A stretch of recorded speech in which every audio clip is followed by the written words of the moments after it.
She stopped before a long mirror and gave a bit of careless attention to her hair. With more care she tinted her lips again with a cosmetic stick from the tiny, diamond-studded bag she carried. Then she turned and surveyed the hall and the library beyond. A new portrait of Natalie was there, hanging on the wall under a shaded light, and she wandered in, still with her cigarette, and surveyed it. Natalie had everything. The portrait showed it. It was beautiful, smug, complacent. Mrs. Valentine's eyes narrowed slightly. She stood there thinking about Natalie. She had not everything after all. There was something she lacked. Charm, perhaps. She was a cold woman. But then Clay was cold, too. He was even a bit hard. Men said that, hard and ambitious, although he was popular. Men liked strong men. It was only the weak they deplored and loved. Poor Chris.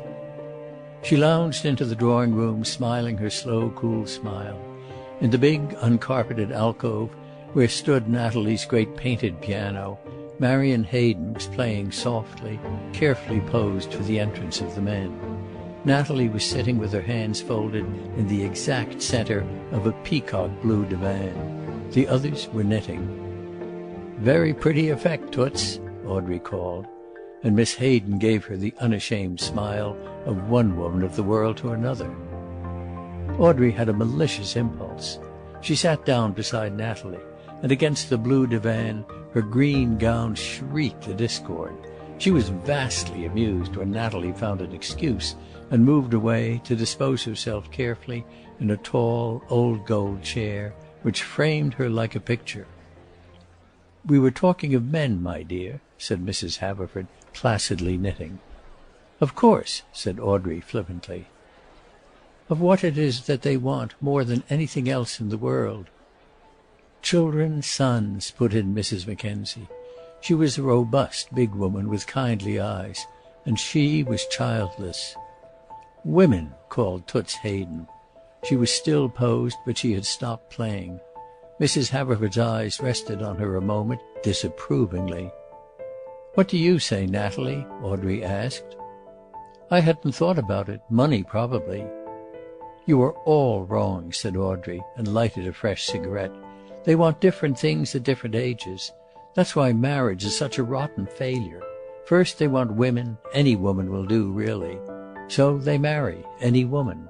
Then they want money. After that they want power and place. And when they've got that, they begin to want love." "Goodness gracious, Audrey, what a cynical speech," said Mrs. Mackenzie. "If they've been married all that time—" "Oh, tut," said Audrey rudely. She had the impulse of the unhappy woman to hurt, but she was rather ashamed of herself, too. These women were her friends. Let them go on believing that life was a thing of lasting loves, that men were true to the end, and that the relationships of life were fixed and permanent things. "I'm sorry," she said. "I was just being clever. Let's talk about the war. It's the only thing worth talking about, anyhow." In the dining room, Clayton Spencer, standing tall and erect, had watched the women go out. How typical the party was of Natalie, of her meticulous care in small things and her indifference or real ignorance as to what counted. Was it indifference, really? Or was it supreme craftiness, the stupidity of her dinners, the general unattractiveness of the women she gathered around her, the ill assortment of people who had little in themselves and nothing whatever in common? Of all the party, only Audrey and the rector had interested him even remotely. Audrey amused him. Audrey was a curious mixture of intelligence and frivolity. She was a good fellow. Sometimes he thought she was a nice woman posing as not quite nice. He didn't know. He was not particularly analytical, but at least she had been one bit of cheer during the endless succession of courses. The rector was the other, and he was relieved to find Dr. Haverford moving up to the vacant place at his right. "I've been wanting to see you, Clay," he said in an undertone. "It's rather stupid to ask you how you found things over there, but I'm going to do it." "You mean the war?"